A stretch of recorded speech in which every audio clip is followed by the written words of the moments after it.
Morning, everybody. Good morning, Pastor.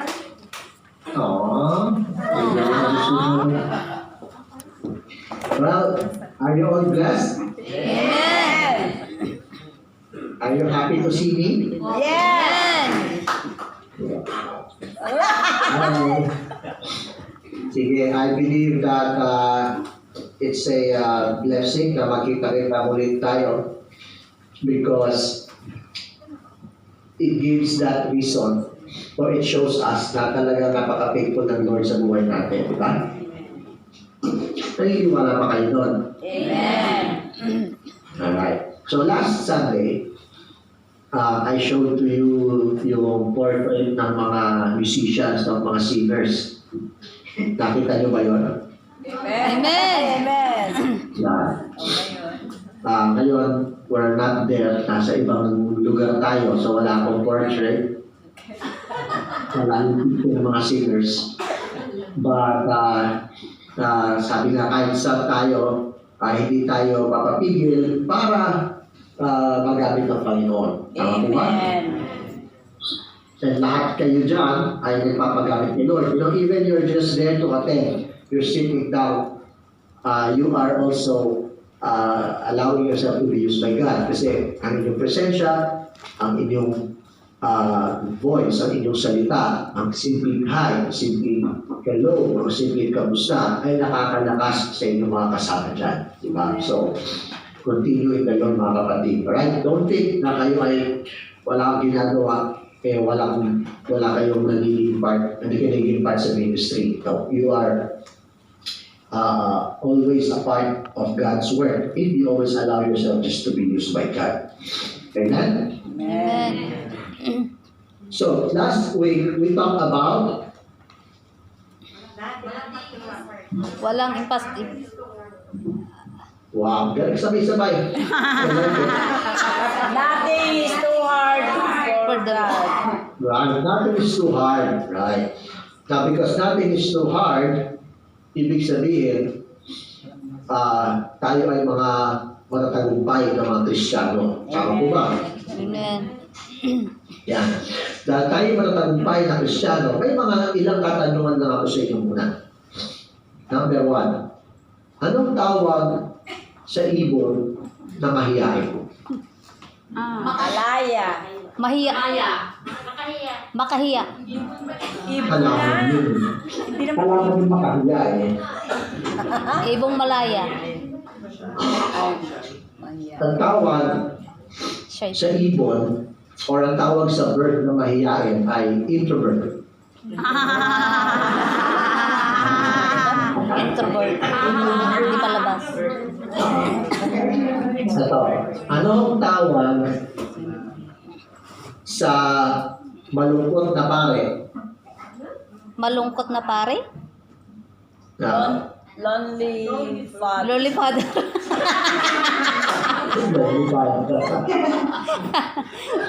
Ang tawag sa ginawa niyo holy water, ginawa niyo holy water. Ang tawag sa malungkot na pare, syempre pag malungkot, yan, malamang depressed yan.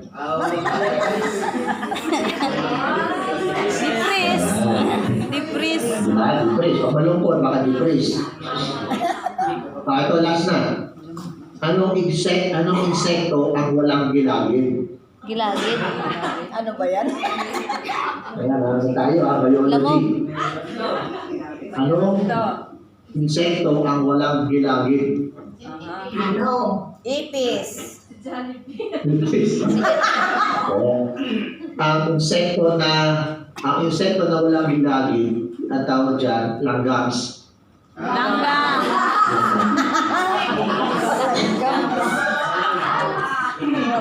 Okay, alam mo na? Alright. So, sabi nga natin last week, nothing is too hard for our God. Amen? Amen. Nothing is too hard for our God. Totoo ba? Naranasan niyo ba itong linggong ito? Amen. Itong 7 days na talagang nothing is too hard? Kay God? Amen. Amen. God's good. So, basahin natin sa 1 Samuel chapter 17. 1 Samuel chapter 17, verse 45 to 47. Verse 45 to 47. Pasensya na kayo, para may konti akong sipon, ang ginawa kasi dito tuloy eh. Yeah. Pwede na kayo? Verse 45. David said to the Philistine, "You come against me with sword and spear and javelin." But, uso na pala yung yung gelatin, javelin. Kala ko uso na yung flavor javelin. "But I come against you in the name of the Lord Almighty, the God of the armies of Israel, whom you have defied. This day, the Lord will deliver you into my hands, and I'll strike you down and cut off your head. This very day, I will give the carcasses of the Philistine army to the birds and the wild animals, and the whole world will know that there is a God in Israel. All those gathered here will know that it is not by sword or spear that the Lord saves, for the battle is the Lord's, and He will give all of you into our hands." Yeah. Alam niyo ba kung sino nagsalita nito, mga kapatid? Hello? Sino makakahula kung sino ang nagsabi nito? Si David. Ako na. No, that is David before he was king. Binatilyo pa siya dito. Alright, sa duda ko lang, nung sinabi niya to, yung itsura niya at yung pagkapisik niya ay katulad ko ngayon. Ako ngayon. So, nakikita ko talagang napakagwapo ni David. Meron akong nag-isang supporter dito sa Karabi. Mamaya na doon. Alright. So, it is David who has said this. Because lahat tayo, sino ang tinutukoy niya na gagawin niyang carcasses? Sino yung sinasabi niya papatayin niya? Si Goliath. Si Goliath. Si Goliath ay isang malaking kalabanan. Alam natin yan ay isang parang mountain natin. Challenge natin sa buhay. Di ba? Sino ba dito ang may mga Goliath sa buhay? Amen. Huwag kayo tuloy sa katabi nyo. Yung internal lang, di ba? So lahat tayo may mga Goliath sa buhay. Alam nyo, si Goliath, hindi lang siya nakaharang. Hindi lang siya parang nakaharang na nakatayo lang. Kung babasahin niyo yung buong Samuel chapter 17, yung dalawang sundalo, yung tropa ng mga sundalo, Philistine at Israel, sila ay naggawa ng linya. Yung gamit ang spada or stick, maggagawa ng linya sa ground. At doon sila. Parang yan ang linya nyo, ito ang linya namin. Yan ang teritoryo nyo, ito ang teritoryo namin. So ang mga sundalo nasa behind that line. Parang mga, sige, there kayo. Tawid kayo sa linya ko. Yung kabilang mga, sige, there kayo. Tawid kayo sa linya ko. Ganun. Si Goliath, hindi lang siya nakatayo. Ang ginagawa pa ng Goliath, siya ay tumatawid doon sa buhit. So, talagang nangano siya, tawag doon, nambubuli talaga. Diba? Dito daw dito ang nambubuli. Ay, mali. Sino ba dito ang nambubuli na? Amen. Amen. Sino yung nambubuli? Amen. Amen. Pero lahat tayo ay yung mga challenges na hinaharap natin, it's not just standing in front of us, but sometimes it's taunting us. It is scaring us. It is trying to push us away from where we should stand. Diba? Kaya bilang Kristiyano, dapat alam ninyo kung saan dapat kayo nakatayo. Alam ninyo kung saan kayo nakatindig. Diba? Last Wednesday, Friday, the Bible study, si Andrew nag-share, he talked about forgiveness, di ba? If you understand the principle of forgiveness, then that's where you should stand. Then the challenges sa buhay natin, let's say mga nananakit sa atin o nanakit sa atin, it will really push us to not forgive. But if you know your position in the Lord, then you will stand firm. Hindi ka magpapatinang, hindi ka magpapatulak. Di ba? So, dapat sa buhay natin, meron tayong ganong paninindigan. Alright? Lalo na, if you know where you are, if you know who you are, you should stand where you should stand. Okay? Kaya nga maganda, ang mga salita ng Diyos o ang prinsipyo ng Diyos ay gawin natin prinsipyo din natin para mas magiging founded ang ating katayuan. Amen? Amen. Alright, now, what I want to share lang to you today is, ano ba yung naging sikreto ni David upang matalo niya ang Goliath sa buhay niya? Patalo ang Goliath. Patalo ang Goliath natin sa buhay natin. Diba? He had this thing in him kung saan kahit si Goliath, hindi siya natingnan. Kung babasahin natin yung 17, hindi siya natakot eh. Yung mga sundalong Israelites, natatakot. Pag nagsasalita, pag umahakma, pag tumatawid sa guhit si Goliath, napapaatras sila. At walang sila, mga experienced soldiers ito. Pero wala silang magawa. Takot na takot sila. Pero si Goliath, si David, hindi siya na-shake. He is there, founded. Diba? Ano ba yung meron si David? Right? So, tingnan natin ito. So, narinig niya, naglalakad si David, naghatid ng pagkain. Si David kasi, siya yung grab or lala move nung panahon na yun. Siya yung deliver ng pagkain sa mga kapatid niya. Diba? Nagpunta siya doon, tapos pagdating niya, narinig niya yung mga pambubuli ni Goliath. Yung mga tao, mga sundalong Israeli, natakot. Pero siya, pagdating pa niya, ano ba problema ito? Sino ba ito? Ano ba kapalit pagka binanata natin ito? Kung binanata ko yan. Alright? So to the point na nakarating kay King Saul, yung kanyang papa. Diba? At sabi niya na, ako na lang lalaban dyan, Sir Saul. Sabi ni Saul, ay, hindi mo kaya, hindi ka pwede, maliit ka, hindi mo kaya. Sabi dito sa verse 34, ng same chapter, verse 34 to verse 37, sabi doon, but David said to Saul, your servant has been keeping his father's sheep. When a lion or a bear came and carried off a sheep from the flock, I went after it, struck it, and rescued the sheep from its mouth. When it turned on me, I seized it by its hair, and killed it.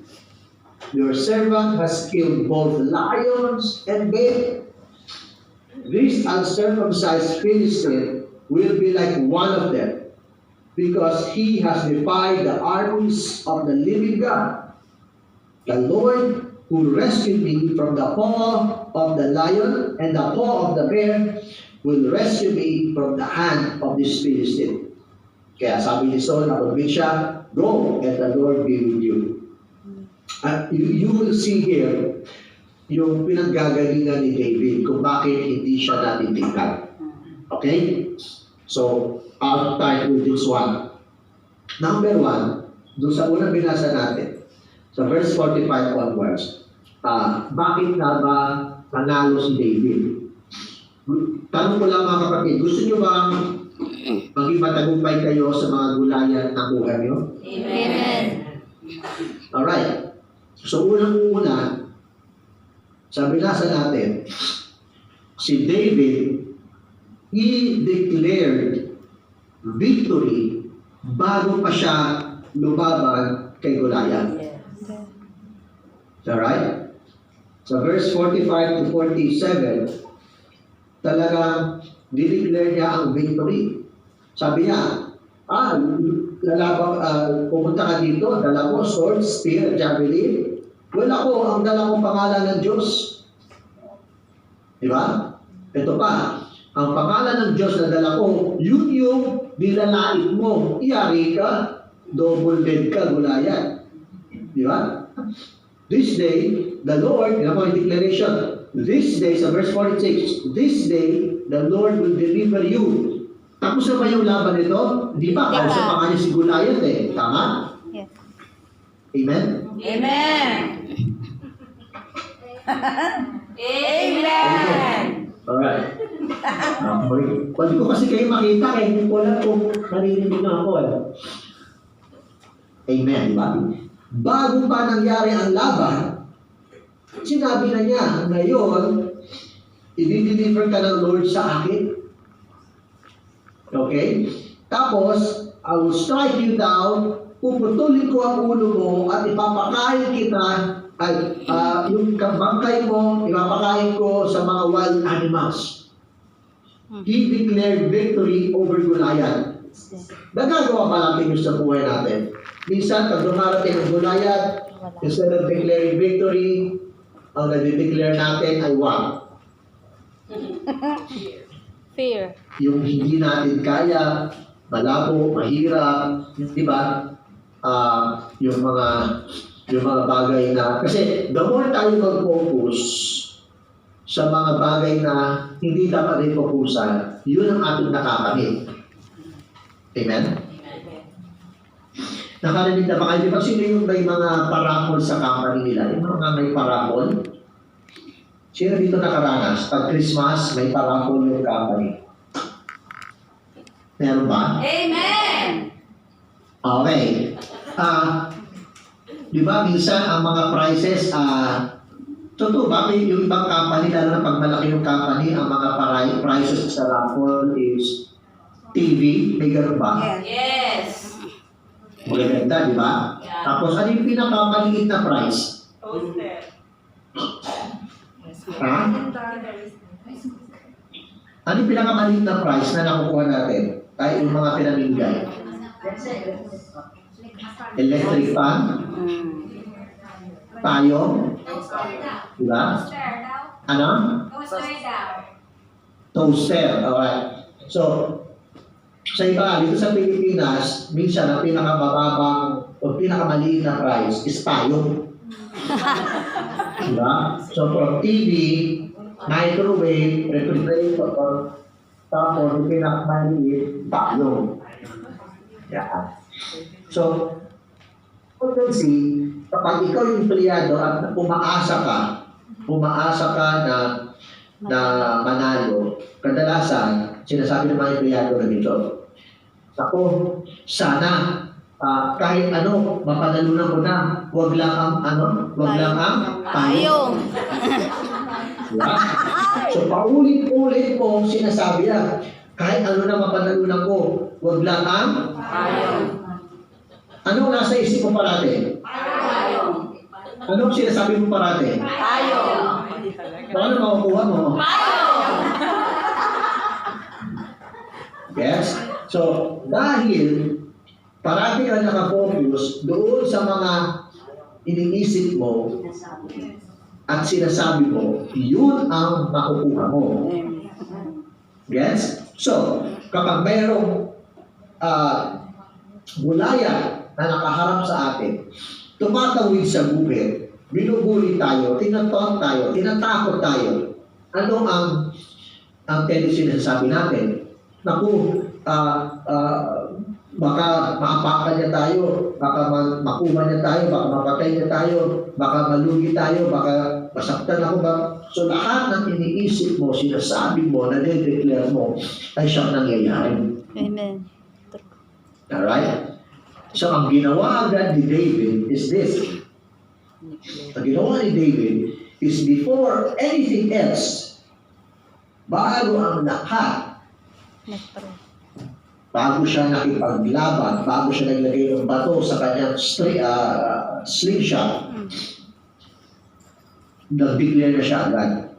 Sinabi na niya yung gusto niyang makita. Sinabi na niya yung kayang gawin ng God para sa buhay niya. Sinabi na niya yung kayang gawin ng God kay Goliath. And that's why he says in verse 46, "This day, the Lord will deliver you into my hands." Amen. Sino ulit ang may mga Goliath ngayon sa buhay natin hinaharap? Pakitaas ang kamay. Kaya mo nakikita. Amen.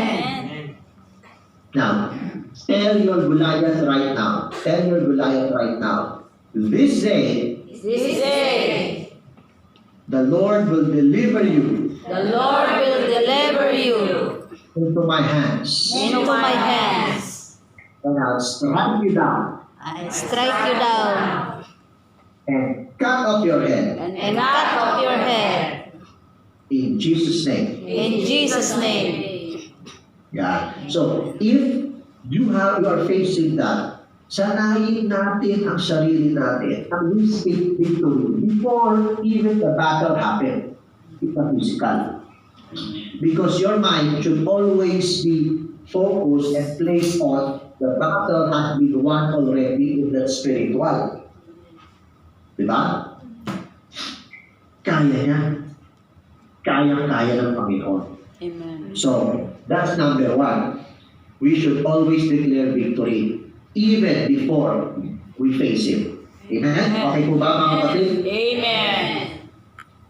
Number two, dito tayo madalas din nag-fail.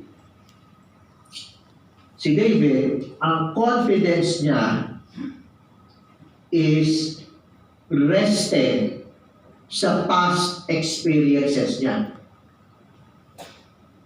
Okay? Sa binasa natin sa verse 34-37, bakit ang lakas ng loob ni David na labanan sa tayan? Sabi nga kay King David, ay kay King Saul, nag-aalaga ako ng tupa. Napatay ko ang mga bear at lion sa pagpuprotect ako sa mga tupa. Maaaring mas malaki si Goliath at mas maliit ang lion at bear. Si Goliath may armas. Ang mga bear, wala silang hawak na armas, kundi yung pagilang at kuko.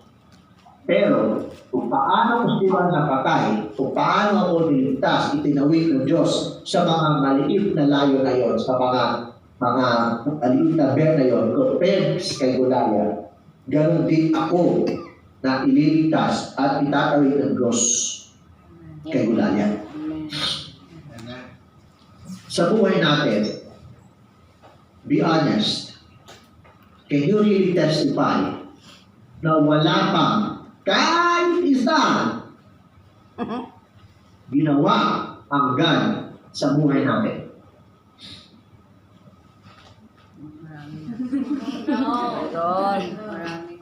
Di isa. Wala pa bang ginagawa? Wala pa bang sinasagot ang Lord sa mga panalangin natin? Kahit isa. Nasagot na lahat. Mayroon sa Sa mga problemang hinarap ninyo, ni isa ba wala pa kayong natatapos o nalalagpasan? Kahit isa. Marami na, Pastor.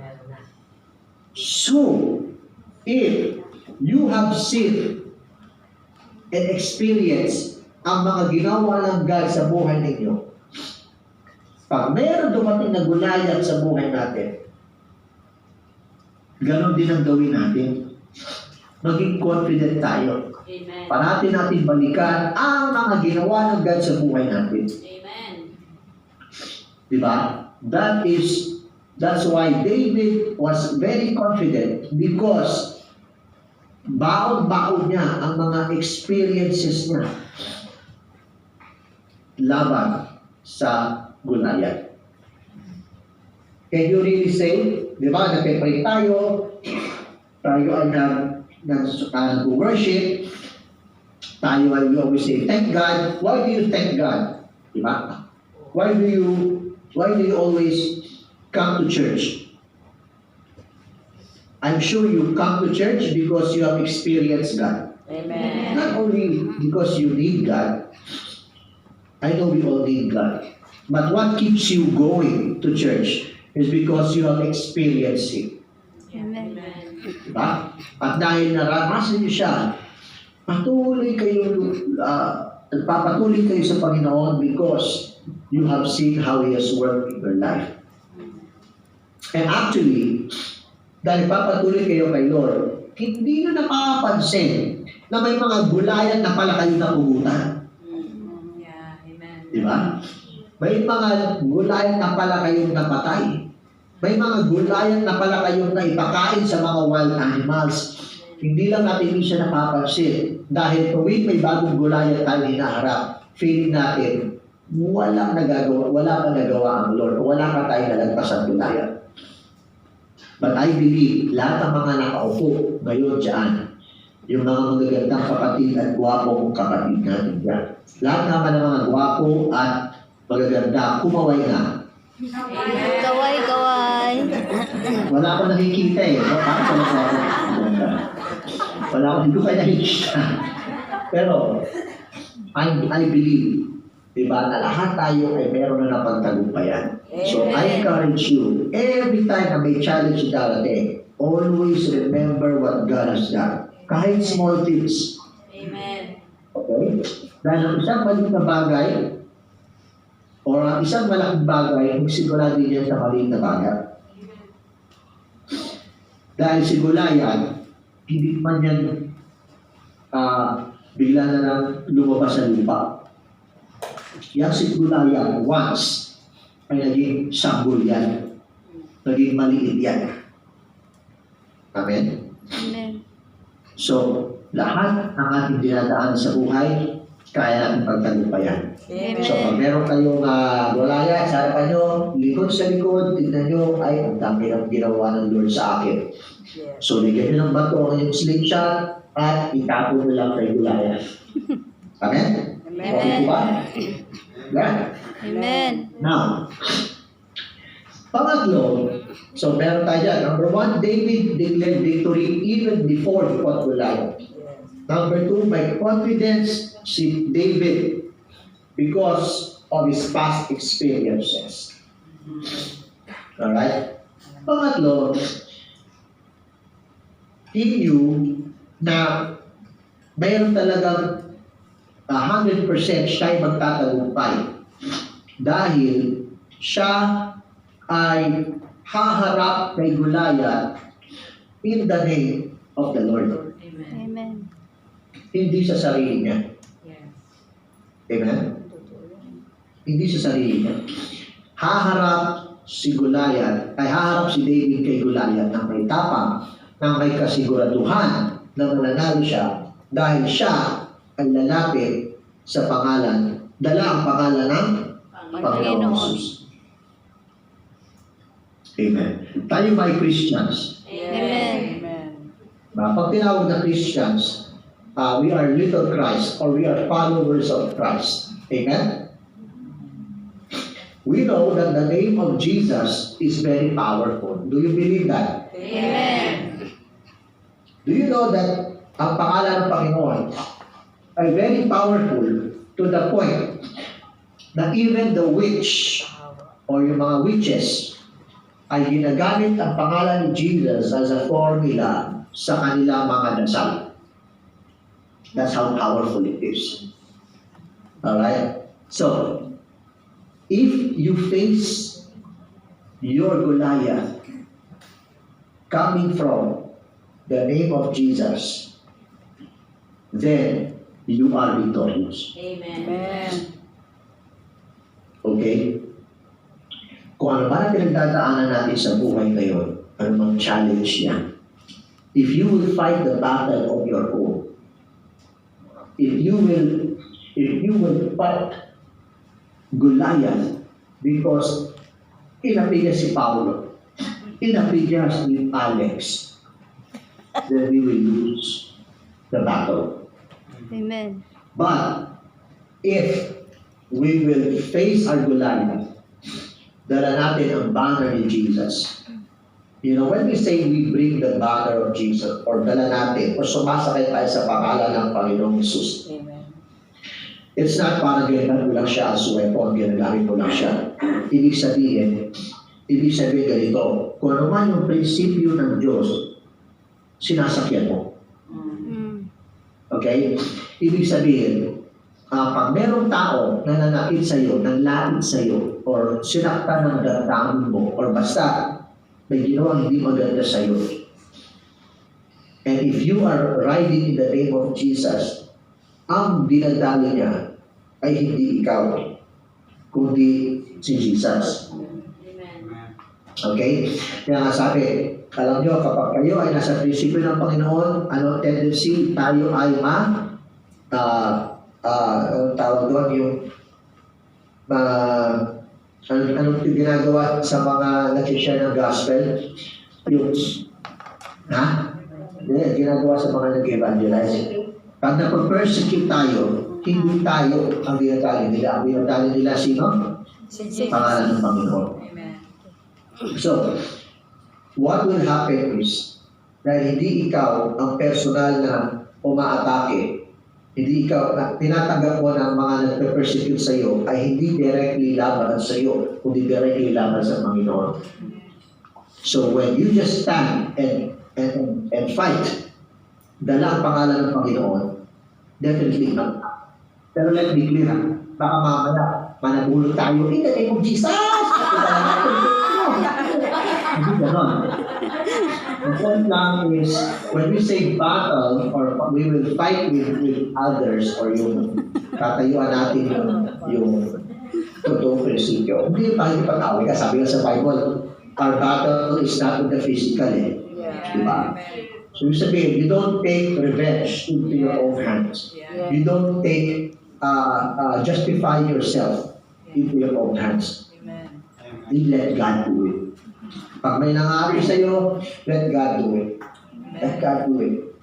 And then you will always win the battle. Look si Goliath, dala ang height, laki ng katawan, sword, spear, may shield. Hindi ko alam kung ano yung javelin eh. Siguro, di ba yun yung tinatalunan, tapos tumatalon, tapos babounce ka? Javelin. At trampoline ba yun? Okay. So, yun ang dala niya. Ang dala lang ni David, imagine nyo, if you want to imagine David, look at me now. Simple lang. Nakapolo lang. Nakapolo lang, wala ka dala-dala. Kasi wala ka dala-dala talaga. Hindi na nadala. Okay? Ang dala lang niya ay slingshot at bato. Yung bato, hindi pa yung design niya. Hindi pa yun yung galing sa workshop niya, pinalasan niya, hindi. Just, naganap lang siya doon, sa paligid, sa may ilog, 5 bato. You can really see that, oh, it's not really about patas. Di ba? Pag lumabang ka sa boxing, sa wrestling, di ba, may weight division, kailangan kasi patas. Pero, hindi eh. Yung laban ni Goliath at laban ni David, maliit. Maliit si David, so mahintap talaga na it's not really about strength. It's not about how big you are, how strong you are. Di ba? It's about what day do you carry. Amen?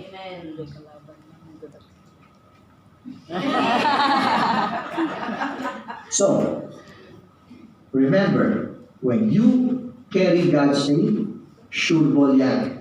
Panalo ka. Amen. Gusto mo ba panalo kayo? Amen. Sabihin nyo sa katabi nyo, pangalan ni Jesus lang. Pangalan ni Jesus lang. Yan. Now, pang-apat. So meron tayo, David declared victory before the battle. Yeah. Confident si David because of his past experiences, yung mga ginamit ni Lord na experience sa kanya. Number 3, alam ni David na may trial, mananalo siya because ang dala niya o pangalan ni Jesus. Amen. Pang-apat, mga kapatid, si David kasi, he has this habit na ito yung habit ni David. Sabi na siya ay shepherd, siya ay nag-aalaga ng mga tupa. Diyan pa lang, setting aside yung spiritual. He's been doing what Jesus has done. Jesus is our shepherd. Amen. Not only that, Jesus has also become the sheep. Okay? Number two, spiritual side is na-relate niya lahat yung nararanasan niya bilang shepherd sa spiritual. So, because of that, he had this relationship with the Lord. Because of that relationship, okay, yung faith niya ay lumakas. Naunawa natin? So, ang ginawa ni David dito is what? He developed a strong relationship with the Lord Amen. by spending what? Time. Do you spend time kay Lord? Amen. How do you spend time kay Lord? Basa. Prayer. Ha? Prayer. Basa ng ano. Prayer. Yeah, we pray, we read God's Word. Not only that, Hearing. in our everyday life, let's always relate it to God. Right? Have you ever sat down, sumasakay ng bus? Sumasakay ba tayo ng bus? Yes. Yeah. So, pag kayo ba nakasakay sa bus, sumasayaw kayo? No. Kayo ba naggagano-gano ng mga basket, yung sa pinamalengke?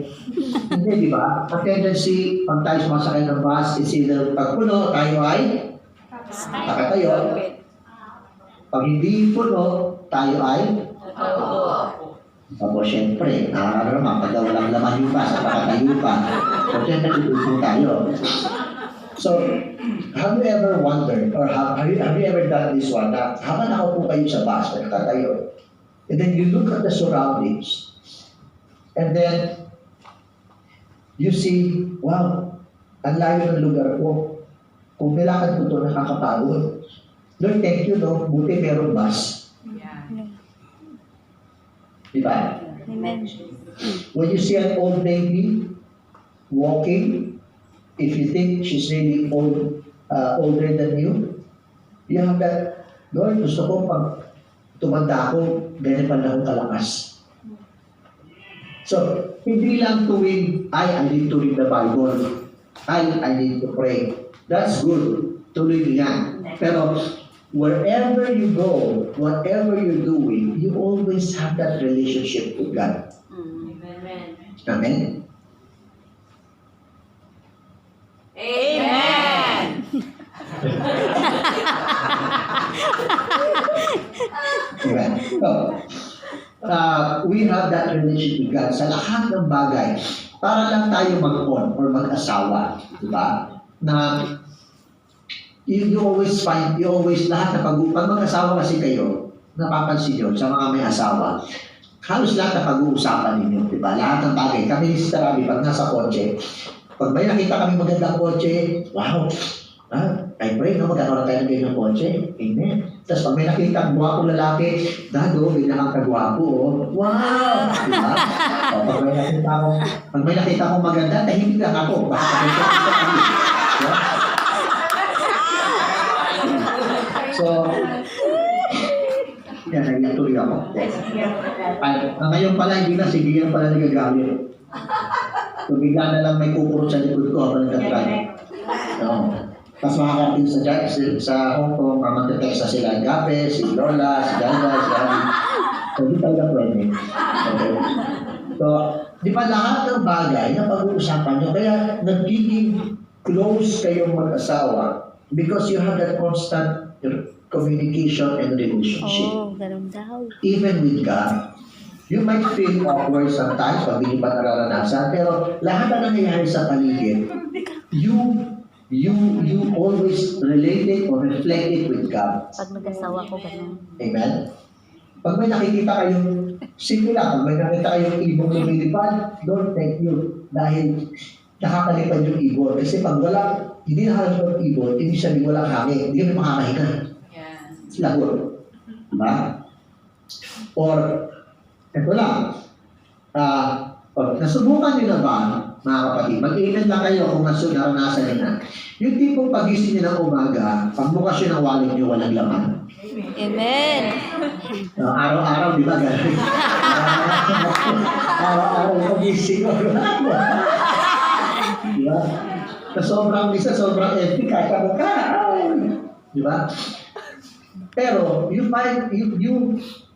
how will you relate to God? Lord, thank you. Kasi spacious yung wallet ko, ibig sabihin, pwede yung lagyan ng marami. Yes. You see? Sabi nga, merong isa, may mama, naglalakad, may kape. Tapos, naglalakad siya, hawak yung kape, natabig siya. Di ba? Tapos, natapunan siya ng kape. Ang tanong, sabi, bakit ka natapunan ng kape? Ang sagot ng isa, kasi nabangga ka.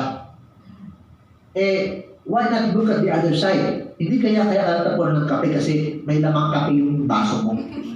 Kasi kahit nabangga ka, kung walang kape yun, ito matatapunan.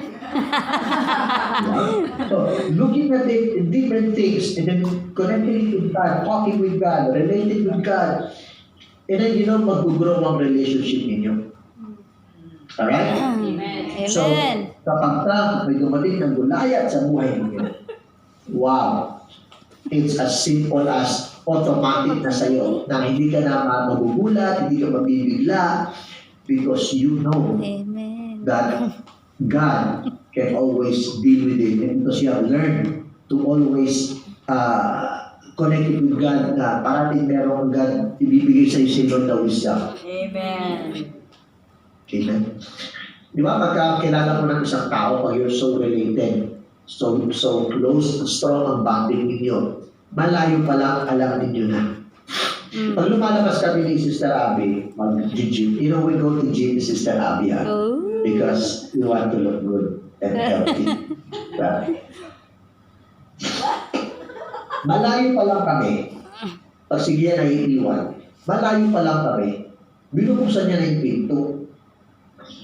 Kasi alam niya yung lakad namin, alam niya yung boses namin, alam niya yung hatching namin. Kaya minsan, gusto ko makasari si Gia ng doorbell, pero hindi na kasi bukas na yung pinto. Diba? So, if you are familiar with God, kasi you always talk with God, yung maliliit na bagay, you discuss it with Him. Hindi ka na mabibigla pag may gulay at darating sa buhay mo. Amen. Because sanay ka na. Sanay ka na hanapin agad ang wisdom. Sanay ka na makita agad ang message ng God. And sometimes, pagka may gulay sa buhay natin, hindi yan parating, pwede kami na naman. Sometimes it's God talking to you. God telling you something. Okay?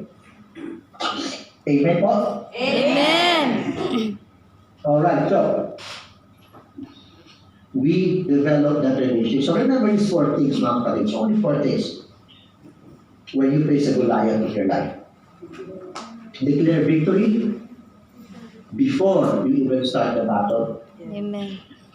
Have confidence in your past experiences with God. Yes.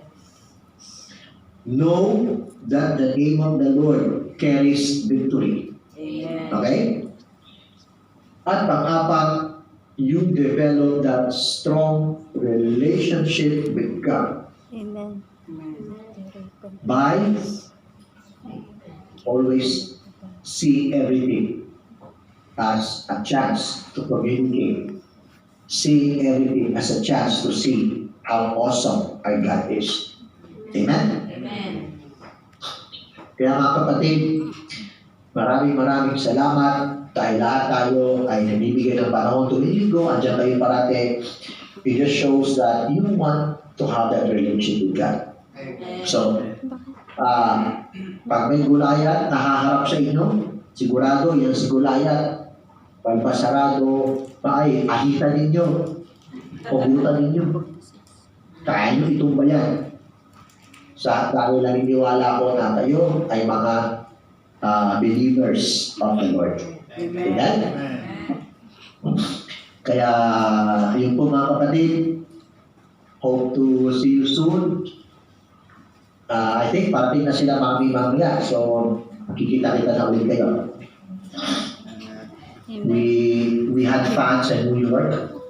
Nung nagkita kita kami doon.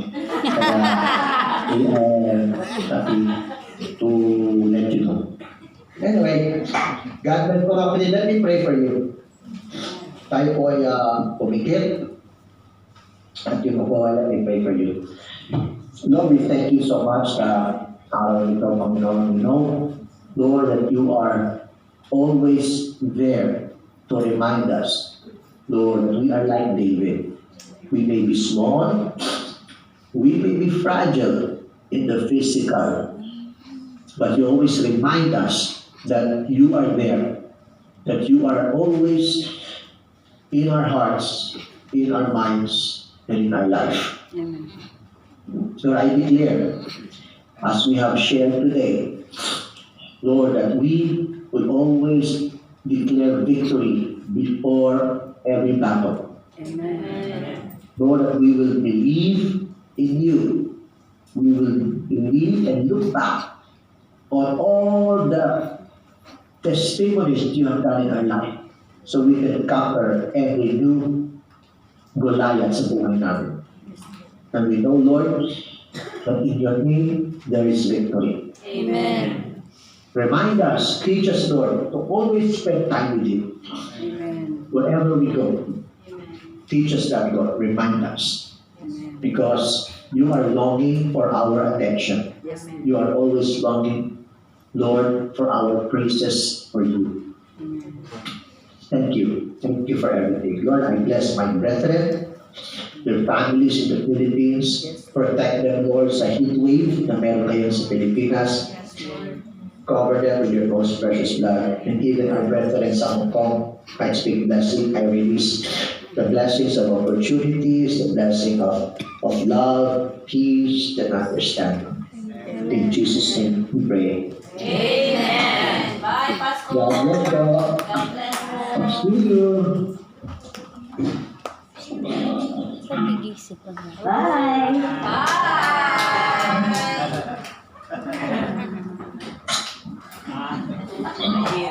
Good.